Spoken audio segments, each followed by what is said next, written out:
नमस्कार दोस्तों, टाइटल और थंबनेल देख के आप सभी को अंदाजा लग गया होगा। आज के वीडियो लेक्चर के अंदर हम लोग चर्चा करने वाले हैं आपके बीकॉम प्रोग्राम और ऑनर्स के सेमेस्टर 4 के one of the most important subject cost accounting को लेकर के। उम्मीद करता हूं आप सभी इत्मीनान से इस वीडियो लेक्चर के दरमियान मेरे साथ आखिरी तक बने रहेंगे। और हाँ, अगर आपको ये वीडियो हेल्पफुल लगता है, कंटेंट यूजफुल लगता है, तो इस वीडियो को लाइक करके अपने तमाम दोस्तों के साथ शेयर जरूर करेंगे। तो विदाउट वेस्टिंग द टाइम चलिए शुरू करते हैं।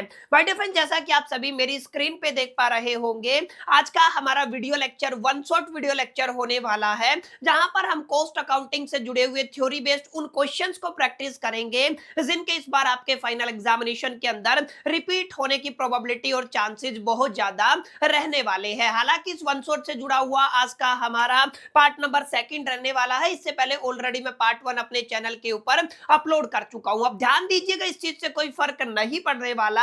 आप लोग दिल्ली यूनिवर्सिटी के अंदर बीकॉम प्रोग्राम के स्टूडेंट है या ऑनर्स के स्टूडेंट है, रेगुलर एसवेल एनसी वेब, तमाम कैटेगरी के स्टूडेंट्स के लिए आज का ये वीडियो लेक्चर इक्वली इंपॉर्टेंट होने वाला है। बहरहाल, अब ज्यादा बातें ना करते हुए बढ़ते हैं लेक्चर की तरफ और देखते हैं आज की हमारी इंपॉर्टेंट लिस्ट का पहला क्वेश्चन। अगर आप सभी को याद हो तो पार्ट 1 के अंदर हमने काफी सारे क्वेश्चंस प्रैक्टिस किए थे और लास्ट क्वेश्चन आई थिंक जो हम लोगों ने प्रैक्टिस किया था उसका टाइटल था सर यही आपका स्पॉइलेज क्या होता है, डिफेक्टिव क्या होता है। इसके बाद हम लोगों ने स्क्रैप वैल्यू को अंडरस्टैंड कर लिया था। अब ध्यान दीजिएगा, ये एक ऐसा टॉपिक है जिससे आपको प्रैक्टिकल क्वेश्चन भी देखने को मिलता है, थ्योरेटिकल क्वेश्चन भी देखने को मिलता है। सर दो मेथड हम लोग बहुत बेसिकली, या दो मेथड ऐसे हैं जो काफी पॉपुलर हैं। एक आपका लीफो मेथड होता है, एक आपका फीफो मेथड होता है। इसकी थ्योरी अगर आप लोग समझ गए तो प्रैक्टिकल में भी आपको काफी आसानी रहेगी। तो क्वेश्चन क्या कहता है, सर आपको बताना है LIFO and FIFO method of the pricing material issue, यानी कि मुद्दा यह है कि लीफो मेथड को एक्सप्लेन करना है और फीफो मेथड को एक्सप्लेन करना है। सबसे पहले देखिए, अगर आप लोग फीफो की बात करते हैं तो फीफो का फुल फॉर्म होता है first in first out method. ध्यान दीजिएगा, फीफो का फुल फॉर्म क्या होता है, first in first out method. वहीं अगर आप लोग लीफो की बात करते हैं तो last in first out method के नाम से इसको जाना जाता है। सबसे पहले मैं बात करता हूं सर लीफो मेथड को लेकर के। जैसा कि आप सभी को नाम से पता चल रहा है, फर्स्ट इन जो स्टॉक हुआ है ना, फर्स्ट उसको आउट करना है, माने जो सबसे पहले स्टॉक आया था हमें सबसे पहले उसी को आउट करना है। लेकिन लास्ट इन फर्स्ट आउट का मतलब क्या है, जो रीसेंट स्टॉक हमारे पास आया है उसे हमें पहले सेल करना है। समझ में आया? तो ये आपके दो मेथड होते हैं, जहां पर अगर आप लोग देखेंगे फीफो के अंदर आप लोग लिख दीजिएगा the material purchase first are issued first, माने जो मटेरियल आपने पहले परचेज किया है उसे आपको पहले इशू करना पड़ेगा। It is based on the assumption that oldest inventory is used और सोल्ड फर्स्ट। याद रखिएगा, सबसे पहले आपको क्या करना है, ओल्डेस्ट इन्वेंट्री का यूज करना है या उसको सेल करना है। इसकी कुछ फीचर्स की अगर आप लोग बात करेंगे ना, तो आप लोग ये कह सकते हो सर जो क्लोजिंग स्टॉक है वो कंसिस्ट होगा मोस्ट रीसेंट परचेजिंग से, माने आप लोग ये कह सकते हैं कि पुराना माल बिक चुका है तो अभी हमारे पास जो स्टॉक में पड़ा हुआ है वो बिल्कुल नया माल रहेगा। इसी तरीके से आप लोग कह सकते हो जो मटेरियल इशू हुआ है ना, are priced at a old cost while closing stock is valued as a new stock, माने जो अभी आपने जो पहले मटेरियल सेल किया है, जो भी आपने आउट किया है ना, वो ओल्ड प्राइस पे आउट किया है। अभी जो आपके पास मटेरियल है वो आपके लेटेस्ट प्राइस के ऊपर आपको सेल करना है और ये रिफ्लेक्ट करता है actual physical flow in any business. ठीक है, इसी तरीके से अगर आप लोग लीफो मेथड की बात करते हो तो यहाँ पे आपका जो मटेरियल आपने परचेज किया है लास्ट में उसको आपको फर्स्ट में इशू करना पड़ेगा। और यहाँ पे ये अजम्पशन लिया जाता है कि जो आपका न्यूएस्ट इन्वेंट्री है ना उसको आपको पहले बेसिकली क्या करना है, इशू करना है या सोल्ड आउट करना है। अब इसमें फीचर्स क्या है सर, इस मेथड के अंदर जो क्लोजिंग स्टॉक है उसके अंदर आपका ओल्डेस्ट परचेज आपको मिलेगा। Material issue are priced as a recent cost and while जो आपके पास क्लोजिंग स्टॉक रहेगा वो आपका ओल्ड कॉस्ट पे अवेलेबल होगा। और ये यूजफुल होता है, ये आपका जो इन्फ्लेशनरी कंडीशन होती है उनके अंदर कुछ एडवांटेजेस है जिनको आपको पढ़ लेना है, कुछ डिसएडवांटेजेस है जिनको आपको पढ़ लेना है। कुल मिलाकर के लास्ट इन फर्स्ट आउट का मतलब क्या है, मोस्ट रीसेंट जो स्टॉक है, मोस्ट रीसेंट जो मटेरियल है उसको पहले आपको बेसिकली क्या करना होगा, इशू करना होगा या सोल्ड आउट करना होगा। अगर आप लोग फीफो की बात करते हैं तो जो पहले पुराना स्टॉक पड़ा हुआ है, जो पहले स्टॉक आया था उसको हमें पहले इशू करना पड़ेगा। ठीक है, ये क्या कहलाता है सर, आपका फीफो मेथड कहलाता है। तो ये आपका एक बेसिक सा कंपैरिजन था, इसको आपको एक बार गो थ्रो कर लेना है। डेफिनेटली एग्जामिनेशन के पॉइंट ऑफ व्यू से ये वाला टॉपिक काफी इंपॉर्टेंट रहने वाला है। अब इसके अलावा एक और क्वेश्चन है जो स्टार क्वेश्चन है आज की हमारी पीपीटी का। सर इसको आप लोग लेबर टर्नओवर के नाम से जानते हैं। What are cost associated with it and how will you treat its in cost accounting. ध्यान दीजिएगा, 3 सवाल एक साथ पूछे गए हैं। सर लेबर टर्नओवर का क्या मतलब होता है, एक सवाल ये है। उसके बाद आपको बताना इसके साथ कौन कौन सी कॉस्ट एसोसिएटेड होती हैं। इसके बाद आपको बताना है सर इसको बेसिकली कॉस्ट अकाउंटिंग के अंदर किस तरीके से ट्रीट किया जाता है। सर लेबर टर्नओवर रेशियो भी इसको आप लोग बोलते हो, तो क्या कहेंगे, जो आपका एलटीआर होता है, लेबर टर्नओवर रेशियो, ये आपका बताता है कितने ऐसे इंप्लॉयज हैं जो आपकी ऑर्गेनाइजेशन को छोड़ के चले गए और कितने ऐसे ऑर्गेनाइजेशन हैं जिन्होंने नया नया आपका ऑर्गेनाइजेशन ज्वाइन किया है। इन दोनों का जो रेशियो है ना माय डियर फ्रेंड्स, वो क्या कहलाता है सर, वो आपका लेबर टर्नओवर रेशियो कहलाता है। अब आपके दिमाग में काफी चीजें आ रही होंगी कि सर कोई भी इंप्लॉय बेसिकली एक कंपनी को छोड़ता क्यों है। There are just so many reason. सबसे पहला रीजन ये हो सकता है कि सर उसने रिजाइन कर दिया हो सकता है उसका रिटायरमेंट हो गया हो सकता है आपका डिसमिशल की तरफ से, डेथ की तरफ से,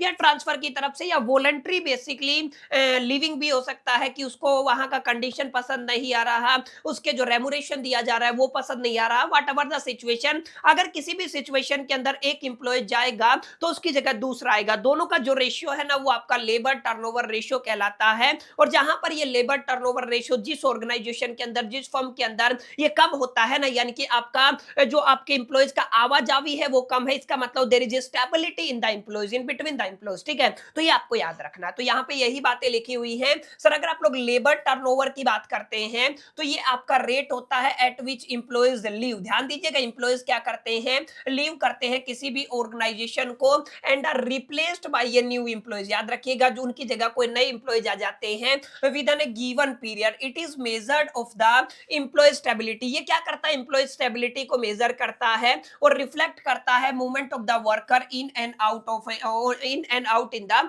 ऑर्गेनाइजेशन। कितने लोग आए, कितने गए, इस चीज को रिफ्लेक्ट करके ये चलता है। ठीक है, और जैसा कि मैंने बताया हाई लेबर टर्नओवर रेशियो है, इसका मतलब ये क्या है, generally undesirable as it is affected productivity and increases. माने ये आप लोग ध्यान दीजिएगा, अगर ये आपका एलटीआर ज्यादा है ना तो आपका स्टेबिलिटी कम है। याद रखिएगा, स्टेबिलिटी कम है तो नए नए लोग आएंगे, लोग जाएंगे, यानी कि स्टेबिलिटी कम होगा तो लोगों की आवाजावी रहेगा, नया स्टाफ आएगा, नए एम्प्लॉयज आएंगे, उनको ट्रेनिंग देना पड़ेगा, उनको बेसिकली पर्सनल डेवलपमेंट कराना पड़ेगा। तो there are the lot of the instability, आप लोग इस तरीके से कह सकते हैं। तो कुल मिलाकर के लेबर टर्नओवर को आपको पढ़ के चलना है। दूसरी चीज यहाँ पे पूछी गई है कि सर यहाँ पे कौन कौन सी कॉस्ट है। देखिए, एक जाएगा तो एक नया बंदा आएगा तो रिक्रूटमेंट कॉस्ट लगेगा, उसकी ट्रेनिंग पे खर्चा होगा। अच्छा, प्रोडक्टिविटी जो घटेगा, क्योंकि एक नया बंदा आएगा, एक स्किल्ड वर्कर है, एक ऑलरेडी आपका एम्प्लॉयज है, वो काम कर रहा है, वो छोड़ के चला गया, वो जिस एफिशिएंसी के साथ, जिस प्रोडक्टिविटी और जिस क्रिएटिविटी के साथ काम कर रहा था उतना काम तो नया बंदा नहीं करेगा। ऑब्वियस सी बात है, उसको समय लगेगा ना आपके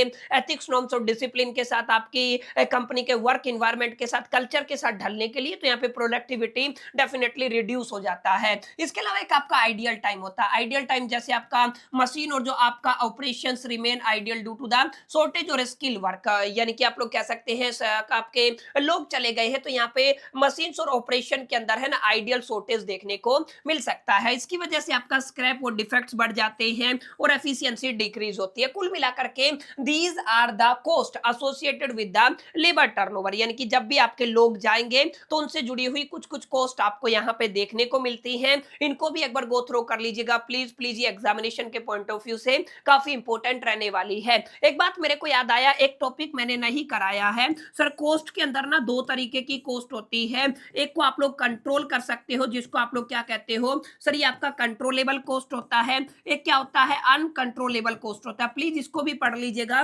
पिछली बार यहाँ से क्वेश्चन आया था तो इसको एक बार आप गो थ्रो कर लीजिएगा। मैंने रेगुलर क्लासेस के अंदर इस पे काफी डिटेल में चर्चा कर रखी है। ठीक है, ट्रीटमेंट की बात करते हो तो ध्यान दीजिएगा, जो आपका लेबर टर्नओवर का जो कॉस्ट है ना, उसका नॉर्मल लेबर टर्नओवर रहेगा, एक आपका एबनॉर्मल लेबर टर्नओवर रहेगा।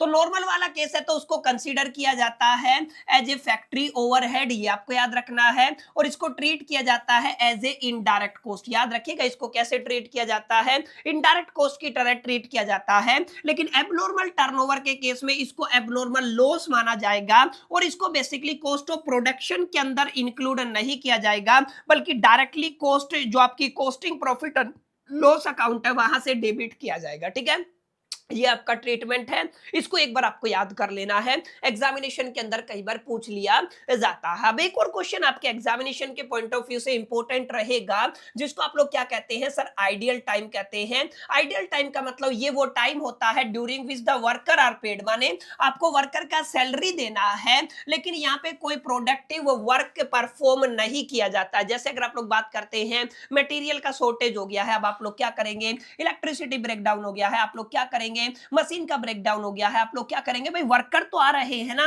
वर्कर आए हैं तो उनको रेमुनेशन पे करना पड़ेगा, वेजेज और सैलरी पे करना पड़ेगा। लेकिन क्योंकि मशीन का ब्रेकडाउन है, इलेक्ट्रिसिटी का ब्रेकडाउन है, मल्टीपल ब्रेकडाउन की वजह से उनका बेसिकली प्रोडक्टिविटी तो नहीं हुआ, काम तो हो नहीं पा रहा, लेकिन फिर भी आपको पे करना पड़ रहा है। तो इस तरीके का जो टाइम होता है ना, वो आपका आइडियल टाइम कहलाता है, ये आपको समझना है। ठीक है, it is the difference between the time for which the employees are paid and the time they actually spend on the productive hour. ये डिफरेंस होता है कि जितना पैसा उनको पे किया गया और एग्जैक्टली कितना प्रोडक्टिव वर्क उनने किया, इन दोनों के बीच में जो डिफरेंस है ना, वो क्या कहलाता है सर, वो आपका आइडियल टाइम कहलाता है। ये आपको याद रखना। अब यहाँ पे ध्यान दीजिएगा, आइडियल टाइम में arises due to the internal और द एक्सटर्नल रीजन। ये काफी इंपॉर्टेंट बात है सर, यहाँ पे जो आइडियल टाइम है ना, और इंटरनल और एक्सटर्नल रीजन की वजह से आ सकता, दोनों रीजन हो सकते हैं। अब अगर आप लोग causes of the ideal time की बात करेंगे तो यहाँ पे there are the multiple causes, जहाँ पे आपका नॉर्मल के कोज आ जाते हैं,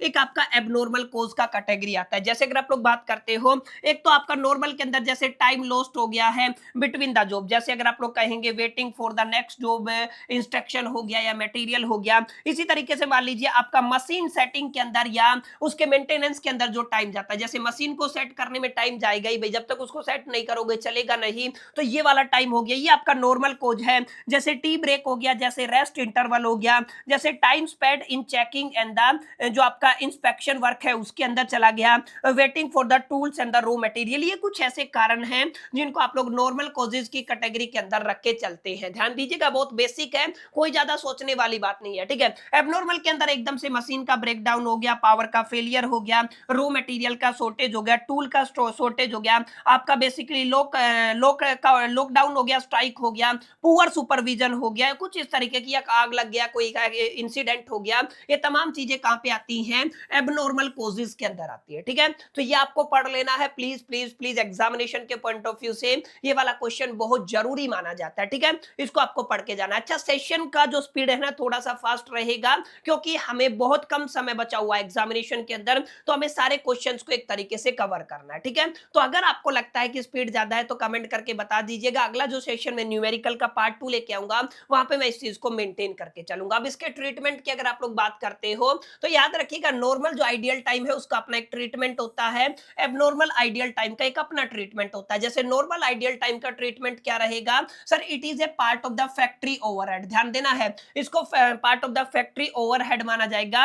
एबनॉर्मल के अंदर इसको एक सेपरेट लॉस माना जाता है और इसको इंक्लूड नहीं किया जाता है प्रोडक्ट कॉस्ट के अंदर, बल्कि इसको cost profit and loss account से क्या कर दिया जाता है, डेबिट कर दिया जाता है। तो बहुत बेसिक सी बात है, एक बार पढ़ेंगे तो आपको क्लियरली चीजें समझ में आएंगी। ठीक है, एक पॉइंट है ये आपका हेजले इंसेंटिव स्कीम, जो मैंने आपका बेसिकली बोनस प्लान आपको समझाए थे, वहां पे मैंने इस मुद्दे पर काफी डिटेल में आप सभी के साथ चर्चा किया हुआ है, तो इसको आपको खुद से पढ़ना है, इसके ऊपर मैं चर्चा नहीं करने वाला हूं, क्योंकि यहाँ पे बिल्कुल बेसिक पॉइंट है जो आप सभी जानते हैं, जिसको आप लोग बेसिकली अच्छे से अंडरस्टैंड करते हैं। एक आपका basically over time premium in the cost accounting, ये क्या होता है ये पढ़ लीजिएगा। अच्छा, ये क्वेश्चन बड़ा एग्जामिनेशन के अंदर पूछा जाता है। एक आपका over absorption of the overhead होता है, एक आपका under absorption of the overhead होता है। अब यहां से दिख रहा होगा सर आपको ओवरहेड से सवाल पूछा गया है, तो एक आपका under absorption of the overhead होता है, एक आपका दूसरा क्या है, over absorption of the overhead होता है। सबसे पहले समझे, अगर ओवर एब्जॉर्प्शन की बात करते हो ओवरहेड के केस में ये अकर होता है व्हेन द ओवरहेड्स चार्ज। ध्यान दीजिएगा, जब आपका ओवरहेड क्या किया जाता है, चार्ज किया जाता है या एब्जॉर्ब किया जाता है, to product are more than the actual overhead incurred. समझ में आया? यानी कि जो आपका एब्जॉर्ब्ड ओवरहेड है वो क्या होता है, ज्यादा होता है एक्चुअल ओवरहेड से। यानी कि आपका देखिए ये आपका क्या है सर, ये आपका एक्चुअल ओवरहेड है, ठीक है। अब इस एक्चुअल ओवरहेड से जो आपने ऑब्जर्व किया था वो क्या है, ज्यादा है, ठीक है, वो क्या है, ज्यादा है। अगर आपका एक्चुअल ओवरहेड से ज्यादा है, कौन ज्यादा है सर, आपका ऑब्जर्व्ड ओवरहेड ज्यादा है, तो वो आपका ओवर एब्जॉर्प्शन होगा। लेकिन एक्चुअल ओवरहेड से अगर आपने जो ऑब्जर्व किया था वो कम है, तो वो क्या होगा सर, वो आपका बेसिकली किधर गया, वो आपका अंडर एब्जॉर्प्शन होगा। क्या होगा, अगली स्लाइड में है, उसको क्या बोलोगे, अंडर एब्जॉर्प्शन बोलोगे। बेसिक सा फॉर्मूला है। अगर आप लोग ओवर एब्जॉर्प्शन की बात करते हो तो आपका ओवर जो आपका एब्जॉर्ब्ड ओवरहेड है वो ज्यादा होता है, दैट्स व्हाई इसके अंदर से आप लोग एक्चुअल ओवरहेड को माइनस करते हैं, ये याद रखना है। लेकिन अगर आप लोग अंडर एब्जॉर्प्शन की बात करेंगे ना, तो अंडर एब्जॉर्प्शन के अंदर जो आपका ओवरहेड चार्ज्ड है या जो आपका एब्जॉर्ब्ड ओवरहेड है वो कम होगा किसके कंपैरिजन में, ओवरहेड के कंपैरिजन में। तो यहां पे एक्चुअल ओवरहेड के अंदर से ना हमें क्या माइनस करना है सर, आपका एब्जॉर्ब ओवरहेड माइनस करना है, जो आपको क्या देगा, अंडर एब्जॉर्प्शन देगा, ठीक है, ये आपको याद रखना है। अब रीजन की बात करते हैं सर, ओवर एब्जॉर्प्शन के अंदर रीजन क्या होता है, happen when the predetermined overhead rate is higher than the required or a production was higher than the estimated. ये आपको याद रखना है। इन दोनों केस में दो कारण है, जो प्री डिटरमाइंड ओवरहेड रेट है या तो आपका रिक्वायर्ड रेट से ज्यादा होगा या जो आपका प्रोडक्शन है वो हायर होगा देन द एस्टिमेटेड। तो ये क्या कहलाएगा, ये आपका रीजन कहलाएगा। इस पर्टिकुलर सिचुएशन के अंदर सर इसको ट्रीट कैसे किया जाता है, ये एक लाइन आपको रट लेनी है sir, the excessive amount is deducted from the total cost. जो आपका एक्सेसिव अमाउंट होता है ना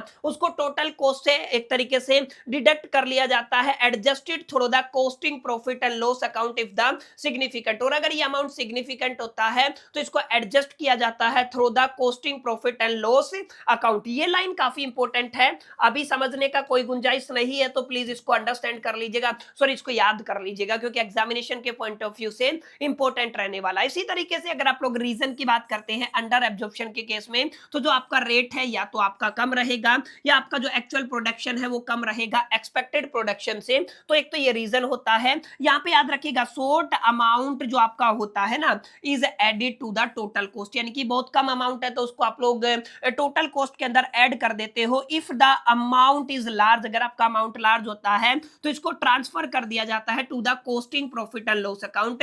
ये आपको याद रखना। देखिए दो अकाउंटिंग ट्रीटमेंट है ना, अंडर एब्जॉर्प्शन का और ओवर एब्जॉर्प्शन का, ये एग्जामिनेशन के अंदर पूछा जाता है। प्लीज प्लीज प्लीज इसको आपको अच्छे से पढ़ के जाना है, क्योंकि यहाँ पे सवाल बनता ही बनता है। इसके अलावा एक क्वेश्चन जो मैंने पीपीटी के अंदर नहीं डाला हुआ है, एक आपका इंटीग्रेटेड अकाउंटिंग होता है, ये आपको पढ़ लेना है, ठीक है ना। एक आपका क्या होता है, नॉन इंटीग्रेटेड अकाउंटिंग होता है, ठीक है, तो ये आपको पढ़ लेना है। एक आपका क्या रहेगा, एक आपका इंटीग्रेटेड अकाउंटिंग रहेगा, एक आपका नॉन इंटीग्रेटेड अकाउंटिंग रहेगा। एक बार इसको देख लीजिएगा, डेफिनेशन को गूगल करेंगे तो भी मिल जाएगा, इस डेफिनेशन को पढ़ लीजिएगा भाई, इंटीग्रेटेड क्या होता है, नॉन इंटीग्रेटेड क्या होता है, कुछ कुछ सिचुएशंस होती हैं और कुछ कुछ एग्जांपल्स होते हैं, उनको आपको एक बार गो थ्रू कर लेना है, ताकि अगर ये एग्जामिनेशन के अंदर रिपीट हो जाए तो आप लोग इजीली इसके आंसर लिख सकें, ठीक है। तो अंडर एब्जॉर्प्शन से और ओवर एब्जॉर्प्शन से माय डियर फ्रेंड्स एक क्वेश्चन अक्सर आपके फाइनल एग्जामिनेशन के अंदर देखने को मिलता है, ठीक है। अब आपको शॉर्ट नोट लिखना है यूनिट कॉस्टिंग मेथड के ऊपर, जो भी आपका कॉस्ट असर्टेनमेंट का होता है, ठीक है। तो यूनिट कॉस्टिंग मेथड आप लोग एक बार पढ़ लीजिएगा, इसके ऊपर मैं पहले भी चर्चा कर चुका हूं, तो इस पर हम लोग टाइम नहीं लगाएंगे। सर सबसे जरूरी बात है ये, that is the cost sheet. Sir cost sheet क्या होता है और इसका पर्पज क्या होता है, आप सभी जानते हैं। कॉस्ट शीट एक ऐसा स्टेटमेंट होता है, या फिर आप लोग कह सकते हैं cost sheet is a statement जो शो करता है detailed cost of a producing a product or a services during a specific period. ध्यान रखना, एक स्पेसिफिक पीरियड के दरमियान जब किसी भी सर्विस या किसी भी प्रोडक्ट का प्रोडक्शन करते हैं तो उसके ऊपर जो कॉस्ट लगा है उसका डिटेल जिस स्टेटमेंट के अंदर होता है वो आपका कॉस्ट शीट कहलाता है। और यहाँ पे दो तरीके की कॉस्ट होती है, एक आपकी डायरेक्ट कॉस्ट होती है, एक आपकी इनडायरेक्ट कॉस्ट होती है, आप सभी जानते हैं। और ये हेल्प करता है फाइंड आउट करने के लिए, सर आपको अगर टोटल कॉस्ट निकालना है, अगर आपको कॉस्ट पर यूनिट निकालना है तो ये आपकी काफी हद तक मदद करता है। ठीक है, अब जब आपको एक बार कॉस्ट पता चल जाएगी तो कहीं ना कहीं आप लोग बेसिकली डिसीजन मेकिंग में आपकी हेल्प हो जाएगी। तो आप लोग क्या कहेंगे, सर इसकी वजह से आप लोग क्या कर सकते हो, सर डिसीजन भी ले सकते हो। ये वाला पॉइंट भी आप लोग यहाँ पे ऐड कर सकते हैं। अब यहाँ पे देखिएगा पर्पज की अगर आप लोग बात करते हैं तो बतेरे सारे पर्पज हैं। जैसे अगर आपको टोटल कॉस्ट निकालना है या कॉस्ट पर यूनिट निकालना है तो कॉस्ट शीट आपकी मदद करेगा। अगर आप लोग कॉस्ट को कंट्रोल करना चाहते हैं तो पहले कॉस्ट का आपको पता होना चाहिए, एक एक एलिमेंट ऑफ द कॉस्ट पता होगा तभी आप लोग उसको कंट्रोल कर पाएंगे। तो ये आपका कब होगा, जब आप लोग कॉस्ट शीट बनाएंगे। तो कॉस्ट शीट आपका बेसिकली कॉस्ट कंट्रोल में आपकी मदद करता है। ये बेसिकली फिक्स करता है सेलिंग प्राइस, माने अगर आपको सेलिंग प्राइस फिक्स करना है तो पहले आपको लागत तो पता होनी चाहिए ना कि मेरे प्रोडक्ट के ऊपर या सर्विस के ऊपर कितना खर्चा आ रहा है, उसके बाद अपना प्रॉफिट डाल करके ना हम उसका सेलिंग प्राइस डिसाइड करते हैं। इसके अलावा अगर आप लोग कंपेयर करना चाहते हैं कॉस्ट परफॉर्मेंस को, याद रखिएगा कॉस्ट की परफॉर्मेंस को कंपेयर करने में भी हमारी काफी हद तक मदद कॉस्ट शीट करती है। इसके अलावा आपको याद रखना है सर डिसीजन मेकिंग के अंदर भी कॉस्ट शीट हमारी काफी हद तक मदद करती है। इसके अलावा अगर आप लोग कॉस्ट एलिमेंट्स को इंडिविजुअल लेवल पे एनालिसिस करना चाहते हैं तो यहां पर भी हमारी कॉस्ट शीट मदद करती है। ये आपका प्रोवाइड करती है इंफॉर्मेशन टू द मैनेजमेंट, याद रखिएगा मैनेजमेंट को इंफॉर्मेशन प्रोवाइड करती है ताकि वो प्लानिंग और बेसिकली कंट्रोल पर्पस के लिए इस इंफॉर्मेशन का यूज कर सके, इसको वापर सके। तो ये सारी ऐसी बातें हैं आई थिंक जो हम लोगों ने रेगुलर क्लासेस के अंदर काफी डिटेल में पढ़ लिया था। और मेरी ऐसी ऑडियंस है जो स्टूडेंट्स हमारे चैनल से पढ़ते हैं वो रेगुलर बेसिस पे पढ़ते हैं, वो डिटेल में जाकर के पढ़ते हैं, यूनिट वाइज पढ़ते हैं। तो वन शॉट के अंदर तो आपको लग रहा होगा कि बहुत कम कम पॉइंट हैं, लेकिन हमने जो आपके रेगुलर क्लासेस होती हैं वहां पर हम लोगों ने बहुत डिटेल में जाकर के एक एक कॉन्सेप्ट को पढ़ा हुआ है। तो जिन्होंने रेगुलर स्टडी किया है उनको कोई टेंशन नहीं रहने वाली है। जो फर्स्ट टाइम है वो इतने पॉइंट भी अगर आप लोग लिखाएंगे, और इतना रिटेंशन कर पाना भी थोड़ा डिफिकल्ट टास्क होता है, पर इतना अगर आप लोग लिखाते हैं तो आपको काफी हद तक पूरे पूरे नंबर मिलने की प्रोबेबिलिटी रहती है। ठीक है, तो आई होप कितनी बातें क्लियर रही होंगी। अब हम थोड़ा आगे बढ़ेंगे और जितने भी क्वेश्चन बचे हुए हैं ना उनको हम लोग आगे जाकर के डिस्कस करने वाले हैं।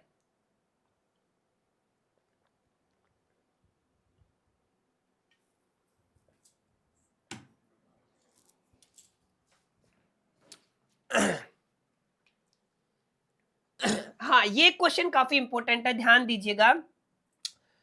क्या पूछा गया है, सर एडमिनिस्ट्रेशन ओवरहेड का ट्रीटमेंट कैसे किया जाता है, ये आपको बताना है। सबसे पहले आपको बताना है सर अगर आप लोग एडमिन ओवरहेड की बात करते हो तो ये आपका रेफर करता है इनडायरेक्ट कॉस्ट को, जिसका ताल्लुकात किससे रहता है, journal management and the administration of the business से रहता है। समझ में आया, यानी कि मैनेजमेंट और बिजनेस से जुड़ी हुई जो भी आपकी इनडायरेक्ट कॉस्ट है ना उसको आप लोग क्या कहते हो, सर आप लोग एडमिन ओवरहेड कहते हो या तो एडमिनिस्ट्रेशन ओवरहेड कहते हो।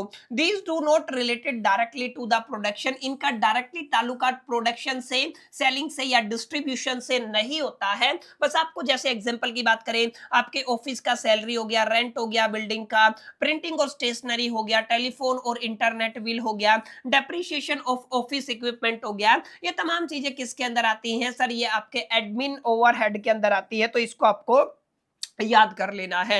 अगर आप लोग बात ट्रीटमेंट की करती हैं तो there are the two main approaches जहां पर आप लोग basically treatment of the administration overhead करते हैं। पहली जो आपकी बेसिकली अप्रोच रहेगी उसको oppose to the cost production कहते हैं, और दूसरा रहेगा treated as a period cost or a charge to the costing profit and loss account. तो ये आपको रट लेना है, ये दोनों याद कर लेने। कई बार पेपर के अंदर पूछ लिया जाता है कि हमारे पास दो टेक्निक होती हैं, अगर आप लोग यहाँ पे approach to to the cost production की बात करते हैं तो when the administrative work is related to the production, यानी कि जब भी आपका एडमिनिस्ट्रेशन वर्क प्रोडक्शन से रिलेटेड होगा, जैसे आप लोग फैक्ट्री मैनेजमेंट वगैरह की बात करते हैं तो वो आपका administration overhead added to the cost of production, तो उसको आप लोग कॉस्ट ऑफ प्रोडक्शन के अंदर ऐड कर देते हैं। These overheads become the part of A total production, और इस तरीके के जो ओवरहेड है ना वो टोटल प्रोडक्शन का पार्ट बनते हैं। जैसे कॉस्ट ऑफ प्रोडक्शन की बात करते हैं तो आपका फैक्ट्री कॉस्ट हो गया, उसके बाद आपका एडमिन ओवरहेड हो गया, दोनों का ऐड कर देते हो तो आपका कॉस्ट ऑफ प्रोडक्शन बन जाता है। वहीं अगर आप लोग सेकंड मेथड की बात करते हो तो इसको कहते हो आप लोग treated as a period cost and charge to the costing profit and loss account. इसके अंदर क्या होता है ध्यान से समझना, when the administration expenses are not related to the production, यानी कि जैसे प्रोडक्शन से अगर इनका ताल्लुकात नहीं है, they are consider the period cost, इनको क्या कहा जाता है, पीरियड कॉस्ट कहा जाता है, और इनको डायरेक्टली इंक्लूड नहीं किया जाता है प्रोडक्ट कॉस्ट के अंदर, but they are transfer to the costing profit and loss account. इनको क्या कर दिया जाता है सर, आप basically costing profit and loss account के अंदर ट्रांसफर कर देते हैं, इस बात को आपको याद रखना है, ठीक है। तो ये आपका ट्रीटमेंट ऑफ द ओवरहेड कई बार एग्जामिनेशन के अंदर पूछा जाता है, इसको भी आपको एक बार याद कर लेना है क्योंकि एग्जामिनेशन के अंदर ये चीजें पूछी जाती है। अब यहाँ पे देखिए, describe the factor which determine the choice between the using process costing हो गया, specific order costing हो गया, या फिर आप लोग कहेंगे यहाँ पे दो शब्द है, एक तो आपका प्रोसेस कॉस्टिंग हो गया, एक आपका जॉब कॉस्टिंग हो गया। तो बुनियादी तौर पे इन दोनों का डेफिनेशन आपको लिखना है और आपको बताना है किन किन पैरामीटर के बिहा पे आप लोग प्रोसेस कॉस्टिंग का चुनाव करते हैं, किन किन बिहा पे आप लोग बेसिकली जॉब कॉस्टिंग का चुनाव करते हैं। जैसे अगर आप लोग बात करते हो प्रोसेस कॉस्टिंग, तो प्रोसेस कॉस्टिंग के अंदर प्रोडक्शन कंटिन्यू होता है और जो आपकी यूनिट्स प्रोड्यूस होती है ना वो आइडेंटिकल या होमोजीनियस होती है, जैसे सीमेंट हो गया, जैसे पेंट हो गया, जैसे ऑयल इंडस्ट्री हो गया, ठीक है। वहीं अगर आप लोग स्पेसिफाइड ऑर्डर कॉस्टिंग की बात करते हैं, जॉब कॉस्टिंग की बात करते हैं, जहां पर आपका जो प्रोडक्शन है वो according to the as per the customer need या ऑर्डर होता है। हर एक जॉब जब डिफरेंट होता है ना उसको आप लोग क्या कहते हैं सर, उसको बेसिकली जॉब कॉस्टिंग कहते हैं। जैसे प्रिंटिंग प्रेस हो गया, जैसे आप लोग फर्नीचर की बात कर लीजिए, जैसे आप लोग मशीन टूल्स की बात कर लीजिए, ठीक है। अब अगर आप लोग फर्क की बात करते हैं तो नेचर ऑफ प्रोडक्ट के ऊपर भी डिपेंड करता है। जॉब कॉस्टिंग के अंदर यूज किया जाता है जहां पर आपके प्रोडक्ट कस्टम मेड होते हैं या different from the one another होते हैं। प्रोसेस कॉस्टिंग के अंदर standardized and the mass production देखने को मिलता है। अब देखिए, प्रोडक्शन टाइप की अगर आप लोग बात करते हो तो जॉब कॉस्टिंग के अंदर ना आपका क्या होता है, इंटरमीडिएट और ए नॉन रिपीटेटिव प्रोडक्शन देखने को मिलता है। वहीं प्रोसेस कॉस्टिंग के अंदर आप लोगों को suitable for the continuous production, माने जहां पे कंटीन्यूअस प्रोडक्शन देखने को मिले वहां पे सूटेबल होता है। कुल मिलाकर के जो जो चीजें मैंने काफी डिटेल में आपको बताई थी कि भाई ये आपका जॉब कॉस्टिंग होता है, ये आपका प्रोसेस कॉस्टिंग होता है, ये सिचुएशन होती है, इन पैरामीटर के बिहा पे आप लोग जॉब और प्रोसेस को या जिसके साथ भी आप लोग कंपैरिजन करना चाहे अलग कर सकते हो। सारी बातें माय डियर फ्रेंड्स यहाँ पे लिख सकते हैं। अब यहाँ पे देखना है कंपैरिजन मैंने किया हुआ है जॉब कॉस्टिंग के बीच में, बैच कॉस्टिंग के बीच में और कॉन्ट्रैक्ट कॉस्टिंग के बीच में। बहुत जरूरी सवाल है, ये पूछा जा सकता है, तो इसको थोड़ा सा एक बार पढ़ लीजिए। जैसे अगर आप लोग जॉब कॉस्टिंग की बात करते हो तो यहाँ पे कस्टमाइज्ड होता है and specified to the one order, ठीक है ना, यानी कि एक ऑर्डर स्पेसिफाइड होता है, उसके अलावा जो दूसरा ऑर्डर है बिल्कुल डिफर होता है। नेचर ऑफ वर्क की बात करते हो, बैच कॉस्टिंग के अंदर मास प्रोडक्शन देखने को मिलता है सिमिलर यूनिट का इन ए वन बैच। देखिए बैच के अंदर होगा और वो आपके सिमिलर आइटम होंगे एक बैच के अंदर और मास प्रोडक्शन देखने को मिलेगा। कॉन्ट्रैक्ट के अंदर अमूमन जो बड़े प्रोजेक्ट होते हैं जिनमें लंबा टाइम लगता है, जैसे बिग कंस्ट्रक्शन वर्क हो गया, सिविल प्रोजेक्ट्स हैं, उनके अंदर कॉन्ट्रैक्ट कॉस्टिंग का इस्तेमाल किया जाता है। साइज ऑफ द वर्क की बात करते हैं तो स्मॉल टू मीडियम यहाँ पे देखने को मिलता है। बैच कॉस्टिंग के अंदर मीडियम देखने को मिलता है, कॉन्ट्रैक्ट कॉस्टिंग के अंदर वेरी लार्ज देखने को मिलता है। वहीं अगर आप लोग लोकेशन ऑफ वर्क की बात करते हो तो जॉब कॉस्टिंग जनरली फैक्ट्री के अंदर होता है, बैच कॉस्टिंग भी फैक्ट्री के अंदर होता है, लेकिन कॉन्ट्रैक्ट का जो वर्क है ना वो डन होता है अलग अलग साइट के ऊपर। डेट्स वाई यहाँ पे आप लोग ये पॉइंट रख सकते हैं, ऑन साइट जहां पे वर्क होता है ना वहां पे कॉन्ट्रैक्ट कॉस्टिंग का इस्तेमाल किया जाता है। कॉस्ट यूनिट की बात करते हो तो जॉब कॉस्टिंग के अंदर पर जॉब होता है, यहाँ पे पर बैच होता है और यहाँ पे पर कॉन्ट्रैक्ट होता है, ये आपको याद रखना है। इसी तरीके से अगर आप लोग कॉस्ट कलेक्शन की बात करते हो तो यहाँ पे याद रखिएगा कॉस्ट कलेक्टेड जॉब वाइज होता है, यहाँ पे बैच वाइज होता है और यहाँ पे कॉन्ट्रैक्ट वाइज होता है। यहाँ पे लॉन्ग टर्म के ऊपर फोकस किया जाता है, ये मीडियम टर्म होता है और यहाँ पे तो बिल्कुल ही शॉर्ट टर्म देखने को मिलता है। इसके अलावा एक आध एग्जाम्पल जरूर लिख दीजिएगा, एग्जाम्पल से बेस्ड थोड़ा सा क्लियर हो जाता है और आपको समझ में आ जाता है कि एग्जैक्टली कौन सी चीज को हमें कहाँ पे डिफाइन करना है, कौन सी को नहीं डिफाइन करना है, ठीक है। तो ये आपको याद रख लेना है। इसके अलावा आपके पास क्या पूछा हुआ है, कौन कौन से अलग अलग मेथड है, अच्छा ये आप लोग एक बार पढ़ लीजिएगा। इसके अलावा आपको बताना है सर कॉन्ट्रैक्ट कॉस्टिंग क्या होता है। देखिए फिर से पूछ लिया कॉन्ट्रैक्ट कॉस्टिंग, तो इसको आपको अच्छे से एक्सप्लेन करना है क्योंकि एग्जामिनेशन के पॉइंट ऑफ व्यू से ये वाला टॉपिक इंपॉर्टेंट है, ठीक है। तो कॉन्ट्रैक्ट कॉस्टिंग जरूर पढ़िएगा। उसके अलावा आपको बताना है कॉन्ट्रैक्ट कॉस्टिंग कौन कौन सी इंडस्ट्रीज के अंदर अप्लाई होता है, कोई समझाने वाली बात नहीं है, एक बार पढ़ लीजिएगा, गो थ्रू कर लीजिएगा, चीजें आपको क्लियर हो जाएंगी। तो कॉन्ट्रैक्ट कॉस्टिंग ये आपकी तमाम इंडस्ट्रीज हो गई हैं और उनके एग्जांपल हो गए हैं। इसके अलावा आपको बताना है रिटेंशन मनी क्या होता है कॉन्ट्रैक्ट कॉस्टिंग के अंदर, मैंने पढ़ाया था रिटेंशन मनी का क्या मीनिंग होता है, ठीक है। उसके अलावा what is it's objective, objective क्या होते हैं ये आपको एक्सप्लेन करना है। Briefly explain the procedure of preparing the abnormal loss and the normal loss account, ये भी आप लोगों को एक बार गो थ्रू कर लेना है। एक टॉपिक आपको कॉस्ट लेजर कंट्रोल का पढ़ना है और आपको पढ़ना है कॉस्ट अकाउंट, वो कंट्रोल अकाउंट हो गया, ठीक है। चलिए ये कुछ my dear friends cost reconciliation से भी छोटा सा क्वेश्चन है। कुल मिलाकर के 2-3 क्वेश्चन मैं स्किप कर रहा हूं जिनको आप लोग पढ़ करके केवल अंदाजा लगा सकते हैं कि इन क्वेश्चन के अंदर एग्जैक्टली आपको क्या कुछ देखने को मिलेगा, ठीक है। आई होप कितनी बातें क्लियर रही होंगी। अब बात करते हैं पीडीएफ को लेकर के, क्योंकि काफी सारे कमेंट मेरे को पीडीएफ को लेकर के मिले हैं, लेकिन अभी तक देखिए इस वीडियो पर आपको या पुरानी वीडियो पर कोई अच्छा खासा रिस्पॉन्स आपका रहा नहीं है। फिर भी अगर आप लोग इस वीडियो को लाइक करते हैं, शेयर करते हैं और इस वीडियो को हाइप करते हैं, तो ये वीडियो जैसे ही हमारे चैनल के ऊपर आएगा उसके आधे घंटे के अंदर मैं इसका जो आपका पार्ट 1 और पार्ट 2 दोनों का वीडियो अपने चैनल के ऊपर सो आप पीडीएफ है वो अपने चैनल के ऊपर अपलोड करा दूंगा। उम्मीद करता हूं ये वाला जो छोटा सा सेशन है, ये छोटा सा वीडियो है, आप सभी को पसंद आया होगा, वीडियो आपको अच्छा लगा होगा। वीडियो अच्छा लगा तो इस वीडियो को लाइक जरूर कर दीजिएगा, दोस्तों के साथ शेयर करना मत भूलिएगा। पहली दफे चैनल पे आए हैं तो सब्सक्राइब करके बेल आइकन को जरूर प्रेस कर दीजिएगा। इस वीडियो के अंदर इतना ही, मिलते हैं नेक्स्ट वीडियो के अंदर, जब तक के लिए मैं तो so all the best, till the keep learning.